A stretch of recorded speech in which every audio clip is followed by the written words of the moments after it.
The flames of Verylon Prime burned bright against the darkness of space. Admiral Zixthal stood on the command deck of his massive warship and watched a human colony die. Buildings that had taken years to build crumbled in seconds. Ships that had carried families to a new home became twisted metal coffins drifting in the void. The Kethrani had won. After 11 years of war across 17 star systems, they had finally broken humanity's spirit at Verylon Prime. 60,000 human civilians were dead. Their fleet was shattered. Their hope was gone. "Scan the debris field," Zixthal ordered. His voice was cold and sharp like a blade. "Find any survivors and eliminate them. I want no witnesses to speak of what happened here." His crew obeyed without question. The Kethrani were tall creatures with dark scales and 4 arms. Their eyes glowed a soft orange in the dim light of the bridge. They had evolved as predators on a world of eternal twilight, and they had carried that predator instinct to the stars. The last human warship floated among the wreckage. The Endurance was her name, though there was nothing enduring about her now. Her hull was torn open in a dozen places. Her engines were dark. Her weapons had gone silent hours ago when the final missile struck her command deck. Lieutenant, Commander Ethan Cole opened his eyes and saw only death. He was floating in the ruined bridge of the Endurance. The artificial gravity had failed along with everything else. Blood drifted in small red spheres around him, some of it his own, most of it belonging to his crewmates. Captain Lisa Monroe was dead. Her body floated near the captain's chair, her uniform torn and burned. Commander Jack Peters was dead. Lieutenant Amy Santos was dead. Ensign Chris Miller was dead. Everyone was dead. Ethan touched the wound above his eye and felt the sticky warmth of blood. His suit had maybe 20 minutes of oxygen left. The reactor was failing. He could hear the warning alarms even through the damaged speakers, their cries growing weaker with each passing moment. He should have been afraid. He should have been grieving. Instead, he felt nothing but a cold, empty numbness that spread through his chest like ice water thought the battle was over. Humanity had lost, and Ethan Cole was going to die alone in the darkness of space, surrounded by the bodies of his friends. He pulled himself through the wreckage toward the emergency console. His training took over even when his mind wanted to give up. Protocol demanded that he activate the distress beacon. Protocol demanded that he document the battle. Protocol demanded that he keep fighting until his last breath died, so he did. The distress beacon came to life with a weak pulse. It would reach no one. The nearest human outpost was 3 weeks away at maximum speed. By the time anyone heard the signal, Ethan would be long dead. But at least he had tried. At least he had not simply given up. That was when he noticed something strange. Behind the captain's chair, hidden in the shadows of the damaged bridge, there was a door. Ethan had served on the Endurance for 3 years. He knew every corridor, every compartment, every access panel on this ship. But he had never seen this door before. He pulled himself toward it, his curiosity overcoming his exhaustion. The door was made of heavy, reinforced steel, the kind used for high-security military installations. A biometric scanner glowed softly beside the handle, waiting for authorization. Ethan pressed his hand against the scanner. Nothing happened. The system did not recognize him.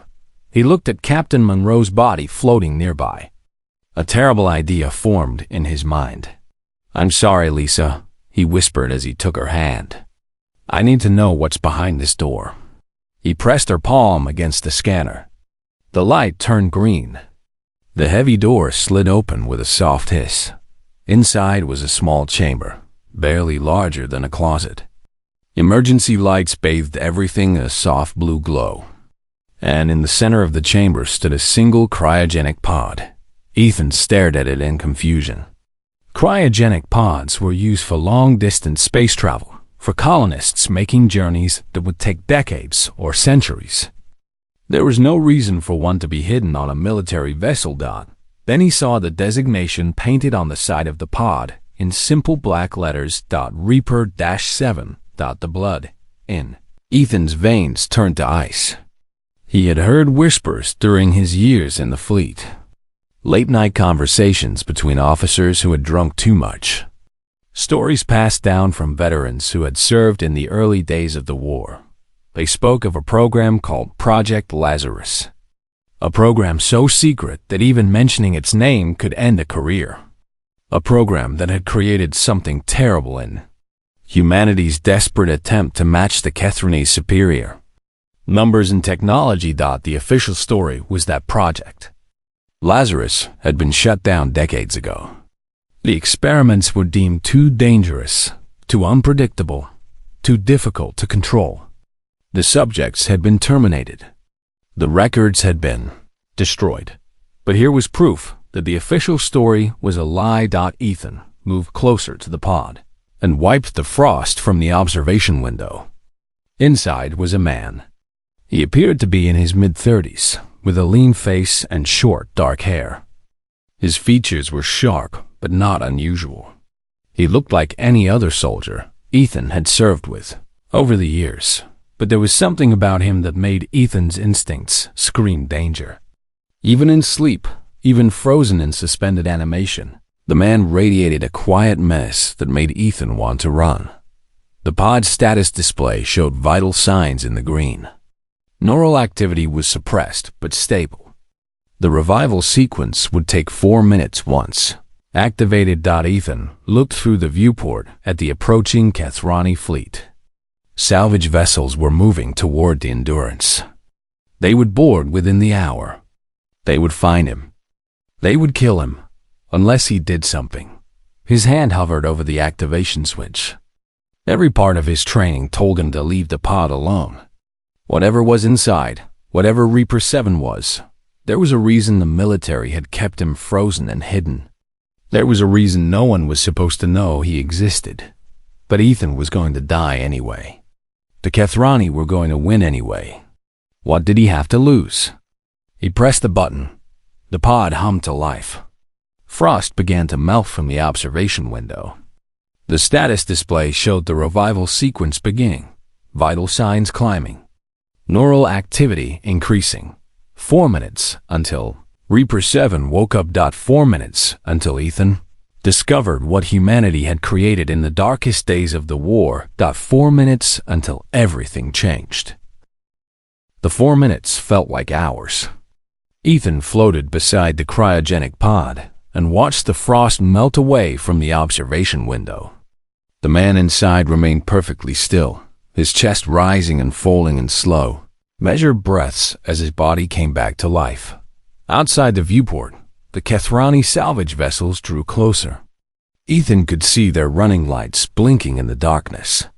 They moved with the confidence of predators who knew their prey was already dead. They had no reason to hurry. The pod's status display showed the final stages of the revival sequence. Body temperature normal. Heart rate stable. Brain activity increasing. Then the man's eyes opened. They were gray. Cold gray, like the surface of a frozen lake. They showed no confusion, no disorientation, none of the normal responses of someone waking from decades of frozen sleep. They simply opened, focused, and analyzed. Those gray eyes found Ethan and held him in place like a specimen under a microscope. "Status report," the man said. His voice was calm and steady, as though he had been awake for hours instead of seconds. Ethan's throat was dry. "The Endurance is destroyed. The Kethrani attacked the colony. We're the only survivors. How many enemy vessels?" 47 warships. About 200 support craft. The man sat up slowly, testing his limbs one by one. He rolled his shoulders, flexed his fingers, turned his neck from side to side. Every movement was precise and controlled. "How long was I under?" Ethan checked the pod's display. The number made his stomach drop. 32 years. For the first time, something flickered across the man's face. It was not surprise or shock. It was closer to amusement. 32 years, he repeated. They really did bury me deep. He stepped out of the pod and stood in the damaged chamber. He was wearing a simple black bodysuit with no insignia, no rank, no identification. His bare feet touched the cold metal floor, but he showed no discomfort. "My name is Daniel Price," he said. "Take me to the armory." Ethan did not move. "Wait, I need to know what you are. What is Project Lazarus? Why were you hidden on this ship?" Daniel turned those gray eyes on him again. For a long moment, he said nothing. Then he spoke in a voice that was almost gentle. "You found me. You woke me up. That makes you responsible for what happens next. So I'll tell you the truth, because you deserve to know what you've done." He looked around the ruined bridge, at the bodies of the dead crew floating in the darkness. The war with the Kethrani started going badly in the first year. They were stronger than us, faster than us. Their ships were better. Their weapons were better. For every one of them we killed, they killed 10 of us. Daniel walked to the viewport and stared out at the approaching enemy fleet. The military got desperate. They started looking for ways to even the odds. Project Lazarus was one of those ways. They took volunteers from the special forces, soldiers who had already proven themselves in combat, soldiers who were willing to undergo procedures that would change them forever. What kind of procedures? The kind that remove limitations, pain tolerance, fear response, fatigue, mercy. Daniel's voice was flat, empty of emotion. They rebuilt our bodies and rewired our minds. They turned us into perfect killing machines. Ethan felt a chill run down his spine. How many of you were there? 12 at the start. By the end of the program, only 3 of us were still functional. The others died during the procedures or had to be terminated when they lost control. Lost control? Daniel turned to face him. His expression was calm, but something dark moved behind his eyes. The procedures worked too well. We became too effective at killing. We stopped seeing the difference between enemies and allies, between soldiers and civilians. We became weapons that could not be turned off. He moved toward the door that led deeper into the ship. The military decided we were too dangerous to use and too valuable to destroy. So they put us in cryogenic storage and scattered us across the fleet. Hidden assets to be awakened only in the most desperate circumstances. Ethan followed him through the corridors of the dying ship.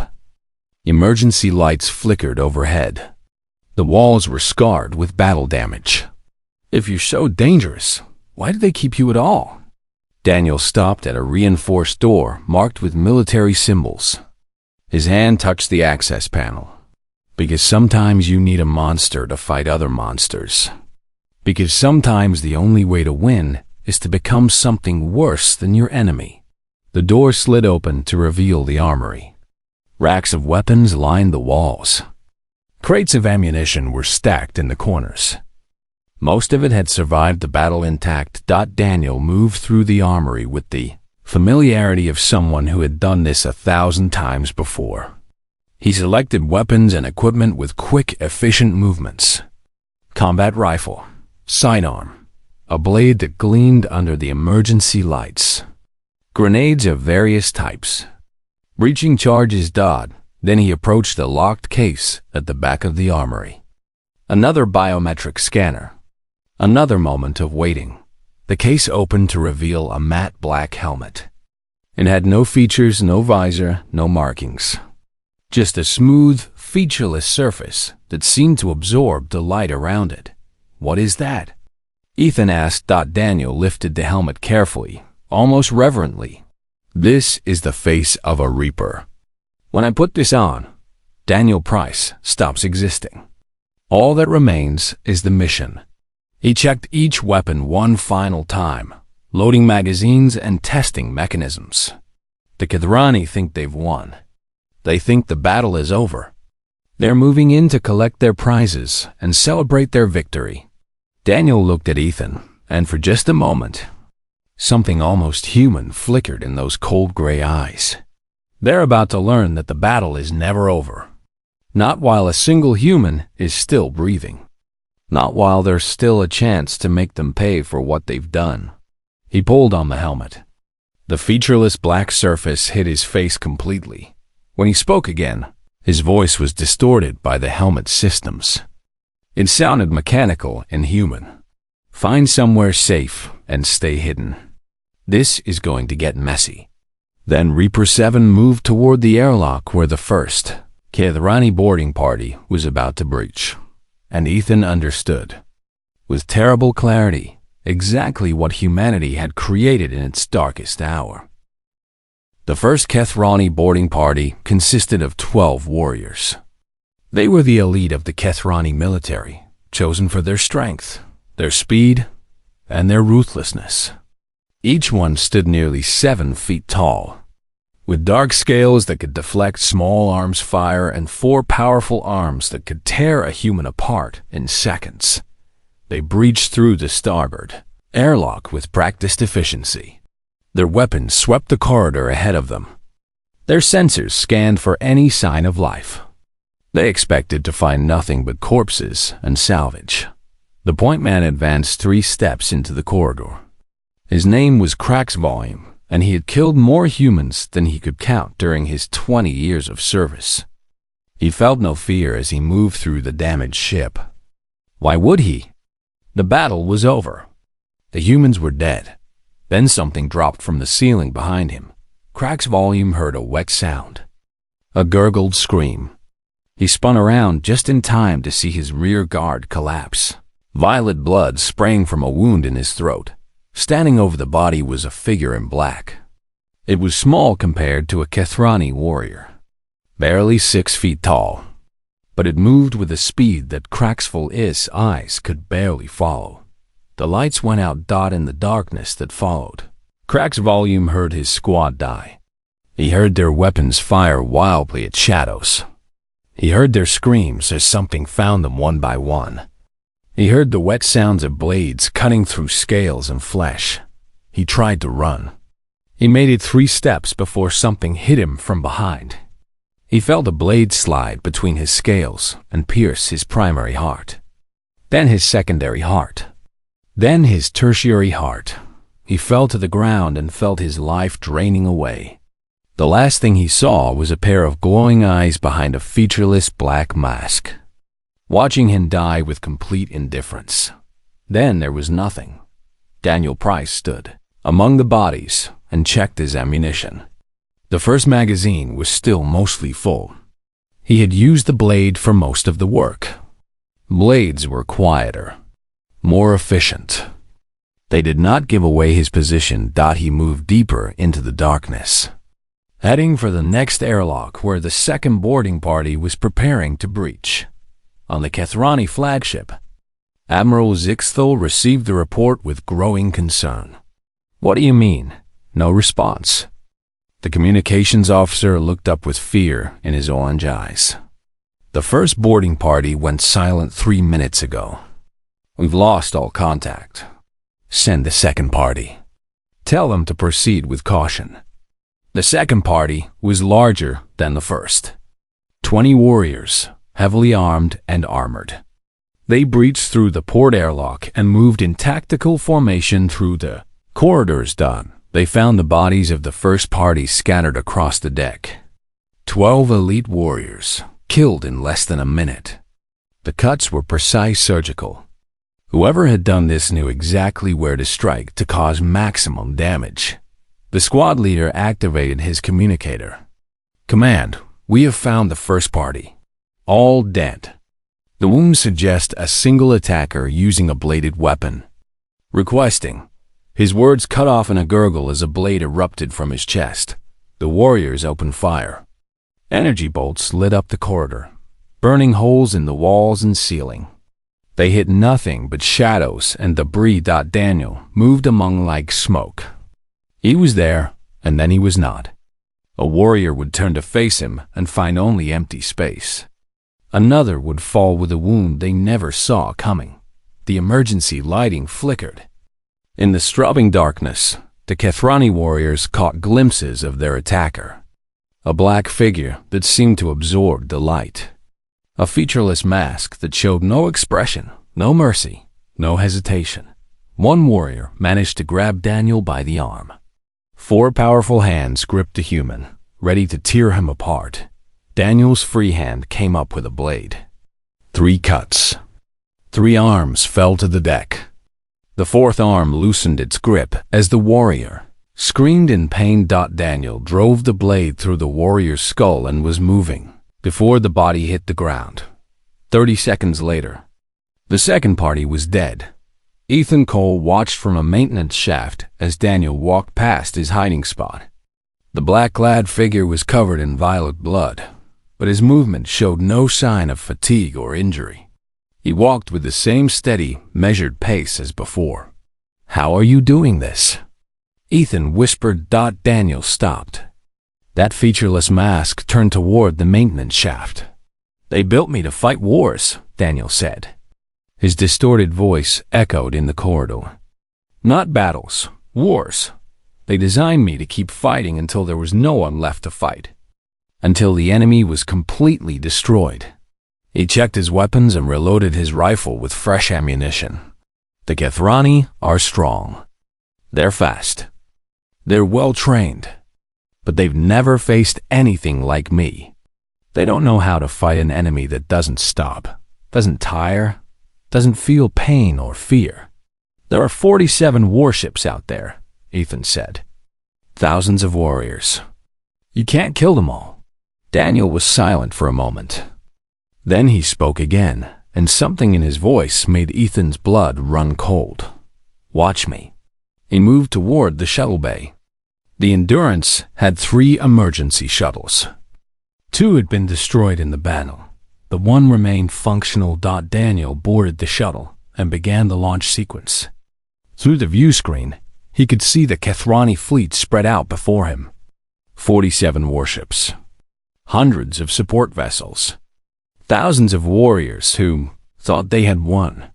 They were about to learn how wrong they were. The shuttle launched from the dying Endurance and headed toward the nearest HFY vessel. It was a destroyer, small by fleet standards but still crewed by over 200 warriors. Daniel did not slow down. He did not hesitate. He aimed the shuttle directly at the destroyer's docking bay and crashed through the containment field at full speed. The shuttle's landing was rough. Metal screamed against metal. Sparks flew in all directions. But when the smoke cleared, Daniel Price emerged from the wreckage without a scratch. The HFY warriors in the docking bay stared at him in shock. They had never seen anything like this. A single human, walking calmly toward them while their weapons charged and their orders demanded his death. Daniel raised his rifle. Who's first? The slaughter began. Admiral Zixthel had commanded fleets for 40 years. He had fought in wars that spanned star systems. He had ordered the deaths of millions and watched planets burn without feeling anything but satisfaction. But now, for the first time in his long career, he felt fear. The reports kept coming, each one worse than the last. The destroyer Vengeance had gone silent. Then the cruiser Wrath of Stars. Then the battleship Iron Fist. One by one, his ships were falling to an enemy that should not exist. "Show me the footage," he ordered. His officers exchanged nervous glances. They did not want to show him. They had seen it themselves, and it had shaken them to their cores. "Now," Zixthel demanded. The main view screen flickered to life. Security footage from the destroyer Vengeance filled the screen. Zixthel watched as a single figure in black moved through the corridors of the ship. The figure was small, human, armed with simple weapons that should have been useless against HFY warriors. But it moved with a speed and precision that defied belief. Warriors fell before they could raise their weapons. Squads were eliminated in seconds.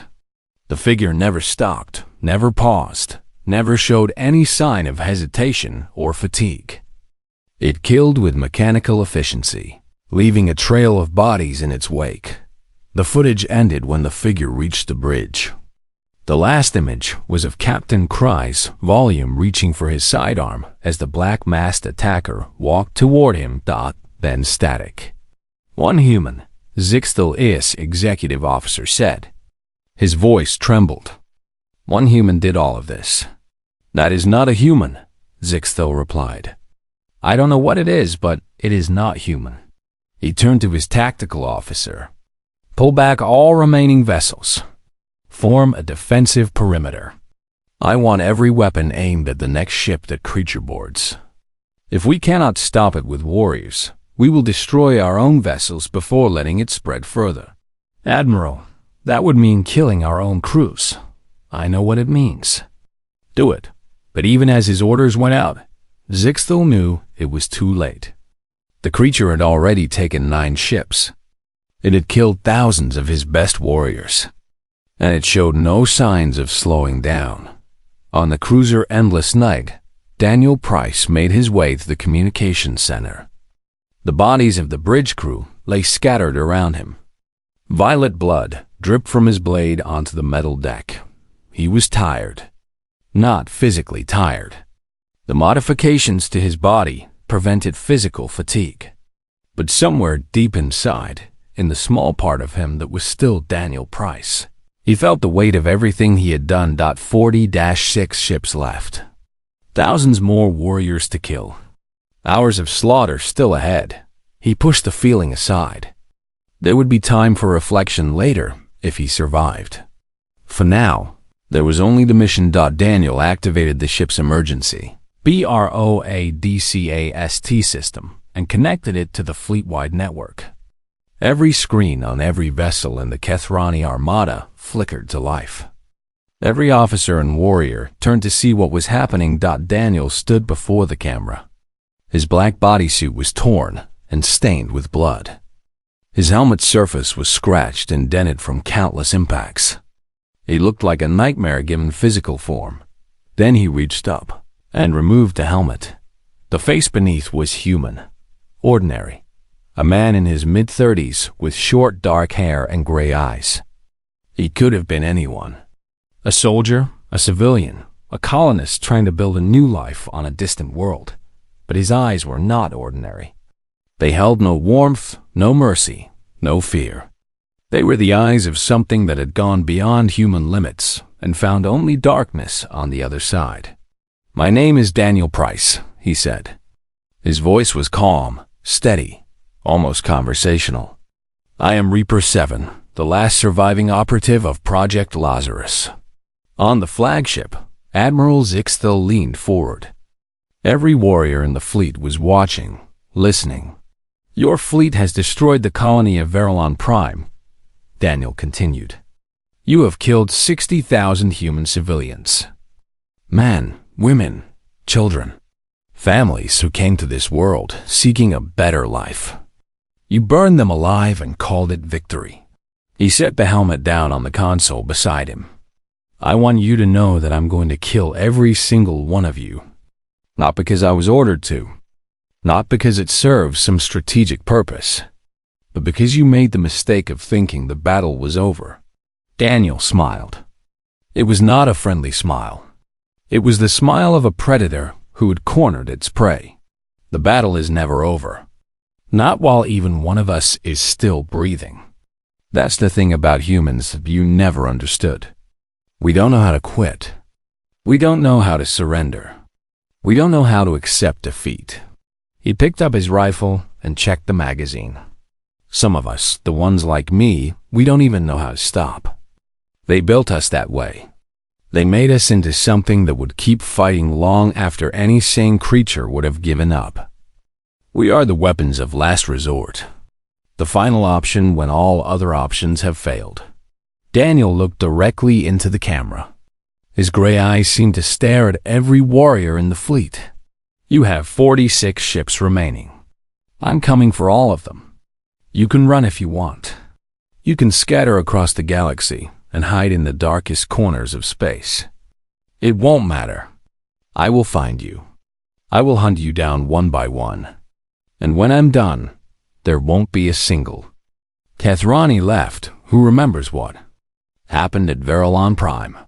He picked up his helmet, because the only ones who will remember are the dead. The broadcast ended. Admiral Zixthil stared at the blank screen. Around him, his crew had gone silent. He could smell their fear, a bitter chemical scent that filled the bridge. "It's just one human," his executive officer said. His voice was weak, uncertain. "Just one." Zixthil did not respond. He was remembering the old stories, the warnings passed down from his ancestors. They had spoken of humanity with contempt, calling them weak and primitive. But there had been other stories too. Darker stories. They had spoken of humans who would not stop fighting even when their bodies were broken. Humans who would set themselves on fire just to take an enemy with them. Humans who saw death not as an ending, but as another weapon to be used against their enemies. The ancestors had called them mad, irrational, dangerous, beyond measure. They had been right. "Prepare. My personal shuttle," Zixthil ordered. "Admiral, I am leaving. Order the fleet to retreat. We cannot win this battle." He looked at the screen where Daniel Price's image had appeared just moments before. "We cannot win any battle against creatures like that." The United Earth Fleet arrived at Verilon Prime 3 days after the massacre.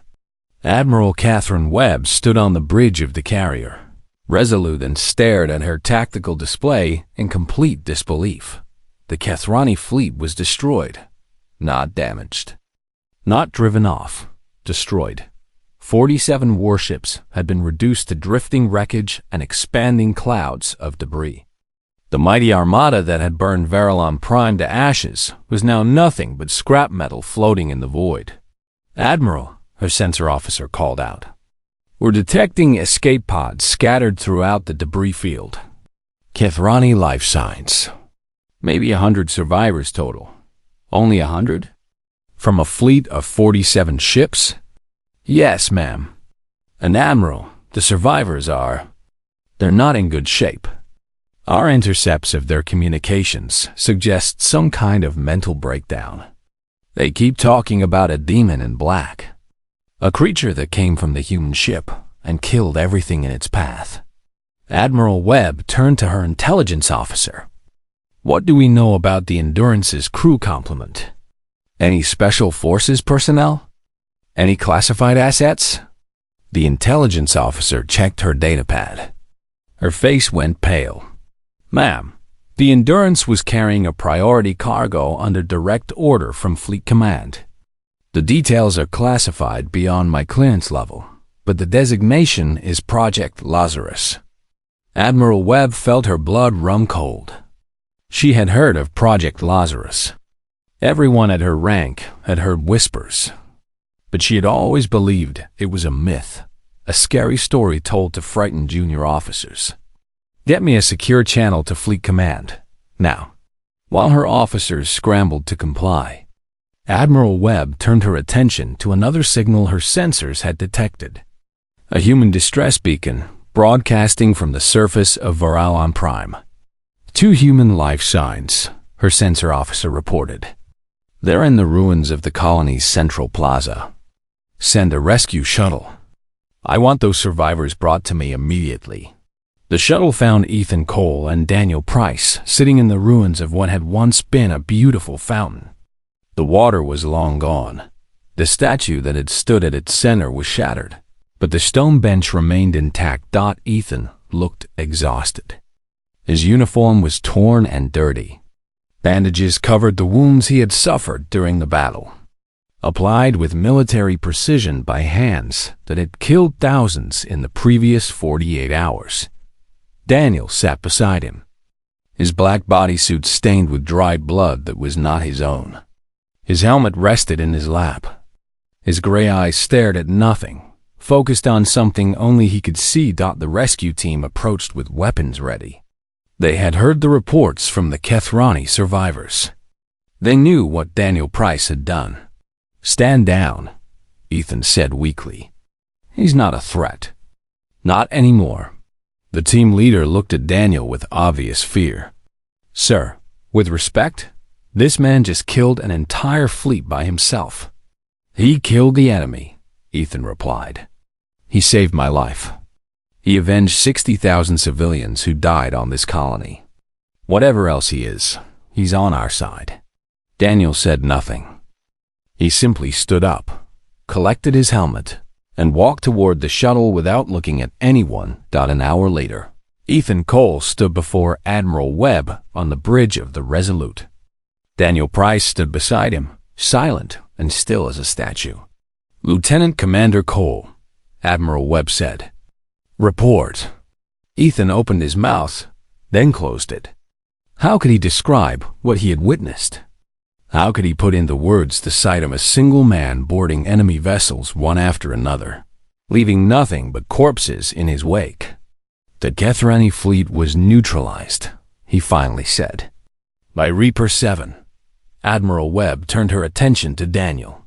Her expression was carefully controlled, but Ethan could see the fear in her eyes. Project Lazarus was supposed to be terminated 30 years ago. It was, Daniel replied. His voice was flat, empty of emotion. Officially. But someone in Fleet Command decided to keep a few of us in reserve, hidden on ships across the frontier. Just in case. In case of what? Daniel looked out the viewport at the wreckage of the Kethrani fleet. 47 warships that had come to finish what they had started. Thousands of warriors who had thought they were victorious, in case we ever needed to remind our enemies what humanity is really capable of. Admiral Webb was silent for a long moment. She studied Daniel's face, searching for some sign of the humanity that must still exist beneath the surface. The Kethrani will send more fleets, she finally said. They'll want revenge for this. Good. Daniel picked up his helmet and turned it over in his hands. The featureless black surface reflected the lights of the bridge. Then they'll learn the lesson again, and again, and again, until they finally understand. Understand what? Daniel looked up at her, and for just a moment, his gray eyes held something almost like warmth. Almost like hope. That the battle is never over. That we will never stop fighting. That no matter how many of us they kill, there will always be another human willing to stand up and say, not today. Not ever. He pulled on his helmet, and Daniel Price disappeared behind the featureless mask of Reaper 7. The Kethrani thought they had won. They thought the battle was over when they destroyed the Endurance and burned Varelon Prime. They were wrong. He walked toward the door that led to the shuttle bay. The battle is never over. Not for humans. Not for us. Admiral Webb watched him go. Then she turned to Ethan Cole. What happens now? Ethan thought about everything he had witnessed over the past 3 days. The horror of the Kethrani attack. The devastation of the colony. The impossible slaughter that had followed when Daniel Price woke from his frozen sleep. Now the legend spreads, he said quietly. The Kethrani survivors will tell their people what happened here. They'll describe the demon in black who killed their fleet single-handedly. And their commanders will have to decide whether to continue the war knowing that creatures like Daniel Price exist. He looked out at the wreckage floating in space. I don't think they'll like their options. 3 months later, the Kethrani Empire sued for peace. The official reason was a change in political leadership. A new faction had taken control of the government, one that favored diplomacy over warfare. The humans accepted the explanation without question, but in the quiet corners of Kethrani space, the truth was whispered from officer to officer, from warrior to warrior. They did not speak of political changes or diplomatic solutions. They spoke of the Reaper. They spoke of the demon in black who had destroyed an entire fleet without mercy or hesitation. They spoke of the broadcast where a single human had promised to hunt them across the galaxy. They spoke of the fear that had gripped their entire civilization when they realized what humanity had created, and they made a promise to themselves. A promise that would be passed down through generations, Never again would they underestimate the humans. Never again would they assume the battle was over. Never again would they forget what happened when they pushed humanity too far. Because somewhere out there, frozen in cryogenic sleep on a hidden ship, Reaper 7 waited. And if the Kathrani ever forgot their lesson, he would wake up and teach them again. The battle was never over. Not while the vital Reapers watched. Not while humanity endured. Not ever.